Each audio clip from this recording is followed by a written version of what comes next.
Assalamualaikum warahmatullahi wabarakatuh. Bismillahirrahmanirrahim.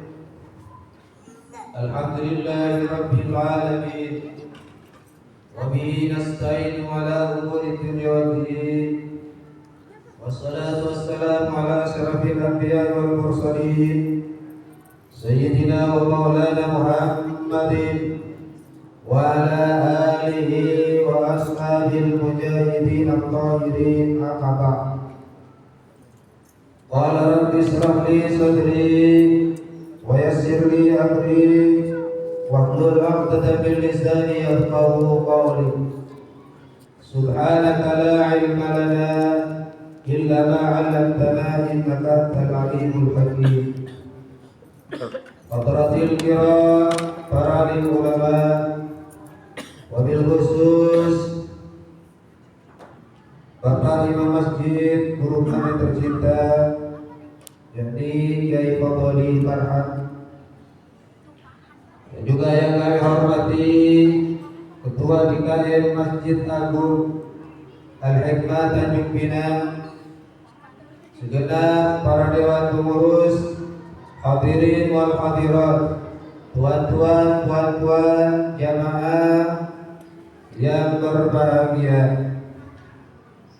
Dalam kesempatan yang penuh berbahagia ini, di tempat yang penuh barakah, di Masjid Agung ini, marilah kita panjatkan puja-puji syukur kehadirat Allah Subhanahu wa taala atas segala rahmatnya, taufik dan hidayah serta kesehatan yang telah diberikan oleh Allah Subhanahu wa taala kepada kita, sehingga semua kita ini bisa melaksanakan amal ibadah, yakni kewajiban melaksanakan salat Isya berjamaah, dan insyaallah nanti akan dilanjutkan salat tarawih dan witir. Semoga dan mudah-mudahan langkah bapak-bapak, ibu-ibu, tuan-tuan, puan-puan akan dicatat sebagai amal soleh dan sebagai bukti bahwasanya kita semua ini ingin menjadi hamba-hamba Allah yang saleh dan salehat, ingin menjadi hamba-hamba Allah yang bertakwa. Amin amin amin ya rabbal alamin. Salatullah wa salamuhu, semoga dan mudah-mudahan tetap tercurah limpahkan kepada revolusi akbar Nabi Agung Nabi besar Muhammad sallallahu alaihi wasallam yang telah membawa kita dari alam-alam kebodohan, dari alam-alam keniscayaan, dari alam-alam ketidaknyataan menuju kepada alam yang terang benderang di bawah nama kalimat la ilaha illallah. Para jemaah, bapak-bapak, ibu-ibu yang berbahagia, insyaallah tema pada malam sekarang ini yakni keutamaan sholat berjamaah. Ibu-ibu, bapak-bapak, perlu kita ketahui bahwasanya sholat jamaah ini adalah mempunyai 3 tingkatan hukum. Yang pertama, ada ulama yang mengatakan sunnat muakkadah. Sedangkan yang kedua, ada yang mengatakan fardhu kifayah.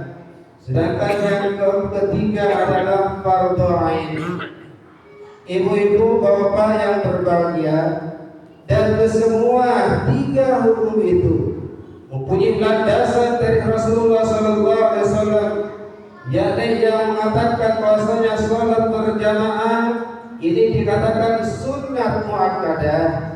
Ini karena ada satu hadis Rasulullah sallallahu alaihi wasallam, yakni katanya Rasulullah di sana dijelaskan salatul jamaah afdalu min salatil fardhi bi 27 derajatan. Bahwasanya salat jamaah ini ialah fadilah dan keutamaan melaksanakan salat jamaah. Ini kata Rasulullah menduduki ataupun mendapatkan keistimewaan yakni 27 derajat. Sedangkan di dalam hadis lain diterangkan salat berjamaah lebih utama daripada keistimewaan dengan derajat 25 derajat. Nah ini kalau kita melihat dan mengamati kepada hadis yang ini, maka di sana menurut Imam Rifai dan juga Imam Mawardi mengatakan bahwasanya salat berjamaah ini adalah merupakan salat yang hukumnya sunnah muakkadah.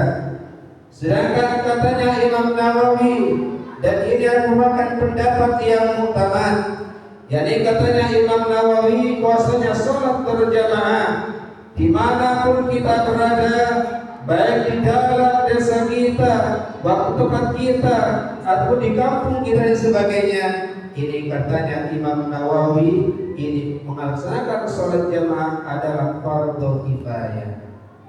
Apa landasan hadis daripada Imam Nawawi kok mengatakan fardu kifayah? Yakni katanya Rasulullah sallallahu alaihi wasallam, "Ma min salasin aw qaryatin aw badawin fi qaryatin la tuqamu fihimul jamaah illa istaswada alaihi syayatin." Tidak ada suatu kampung, tidak ada suatu perkumpulan yang mana perkumpulan itu ada 3 orang. Kalau sudah mencapai 3 orang dalam suatu kampung itu, dalam suatu perkumpulan, katanya Rasulullah SAW, kalau seandainya tidak dilaksanakan sholat berjamaah, sholat zuhurnya kita sholat sendirian, sholat asarnya kita sholat masing-masing, isya-nya kita sholat di rumah kita masing-masing, katanya Rasulullah SAW, maka nanti desa itu, rumah itu, orang itu yang sudah mencapai 3 orang, maka dia akan dikuasai oleh setan. Bagaimana maksudnya? Mereka akan mempunyai perilakunya seperti setan. Mereka akan mempunyai akhlaknya akan dikuasai oleh setan. Mereka tingkah lakunya, pergaulannya sehari-hari, mereka akan dikuasai oleh setan. Maka demikian katanya Imam Nawawi, melaksanakan sholat jamaah ini adalah fardu kifayah. Kemudian ada lagi ulama yang mengatakan bukan cuma sunat muakkadah saja, bukan cuma fardu kifayah saja, tetapi melaksanakan sholat jamaah katanya imam yang lain ini adalah fardu ain. Apa fardu ain? Yakni kita melaksanakan sholat isya tidak harus berjamaah. Kita melaksanakan sholat maghrib tidak kita harus melaksanakan jamaah, tidak boleh sholat sendirian, tidak boleh sholat sendirian masing-masing di rumah kita, di tempat kita dan sebagainya. Maka ulama yang mengatakan bahwasanya sholat jamaah ini dikatakan fardu ain, ini berlandaskan pada suatu hadis, yakni pada suatu ketika Rasulullah dalam keadaan berjalan, yakni mengitari suatu desa, mengitari suatu kampung. Kemudian pada suatu itu Rasulullah setelah sampai waktunya sholat, Rasulullah menyuruh kepada seseorang untuk melaksanakan sholat jamaah. Rasulullah waktu itu tidak menjadi imam, ngontrol orang-orang yang sudah masuk Islam pada waktu itu, ngontrol tetangga Rasulullah berjalan. Kemudian Rasulullah menjumpai seseorang, menjumpai jamaah suatu desa, mereka tidak melaksanakan sholat jamaah. Bagaimana sikap Rasulullah melihat kepada seseorang suatu desa yang tidak melaksanakan sholat jamaah? Katanya Rasulullah ini menyuruh sahabat-sahabatnya untuk mengambil kayu untuk membakar para orang-orang yang tidak melaksanakan sholat jamaah. Tetapi dengan kasih sayang Rasulullah, peristiwa itu tidak sampai terjadi membakar. Katanya ulama, ini adalah bukan fardu kifayah, dari sangat pentingnya melaksanakan sholat jamaah. Ketika Rasulullah mengatakan kalau seandainya seorang itu tidak melaksanakan sholat jamaah, maka niscaya akan aku bakar, katanya Rasulullah. bapak-bapak, ibu-ibu, dan juga tuan-tuan yang berbahagia. Dan juga bapak-bapak, dari pentingnya sholat berjamaah dan juga faedah-faedah dan keutamaan-keutamaan yang ada di dalam sholat jamaah, sehingga katanya Rasulullah di sana juga dijelaskan, "Man shallal isya'a fi jamaatin", barang siapa orang yang melaksanakan sholat isya dengan secara berjamaah, faka'annama qama nisfal lail, maka seakan-akan mereka melaksanakan sholat sunnah setengah malam.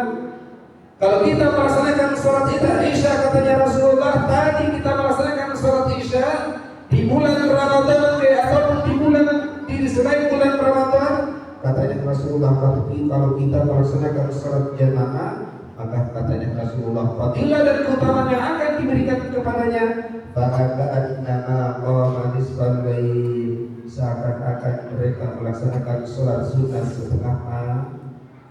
Pernah tak kita bahas sholat sunnah tengah malam, Pak? Tidak. Oh ya Bu. Wa man shalla subha, dan barang siapa orang yang melaksanakan sholat subuh fi jamaatin, juga berjamaah, sholat isyanya berjamaah, sholat subuhnya berjamaah, berbondong-bondong. Masjid yang Mekah ini, Masjid Agung yang Mekah yang luas sekali, kita ramaikan penuhkan dengan sholat berjamaah. Maka katanya Rasulullah, kalau kita disempat untuk melaksanakan sholat subuh berjamaah, faka'annama shallal laila kullah, maka pada fadilah dan keutamaan yang akan diberikan oleh Allah Subhanahu wa taala, mereka akan diberikan seperti orang yang melaksanakan sholat sunat semalam suntuk. Pernah Pak sholat sunat semalam suntuk? Tak pernah.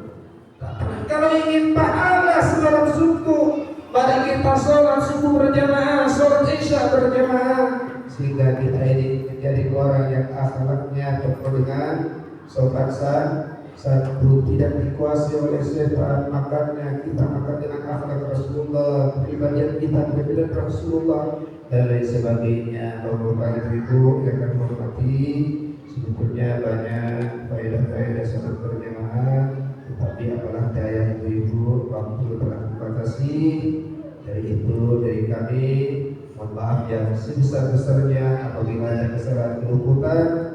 Ihdinas siratal mustaqim. Allahumma innaka afuwwun karim tuhibbul 'afwa fa'fu 'anna.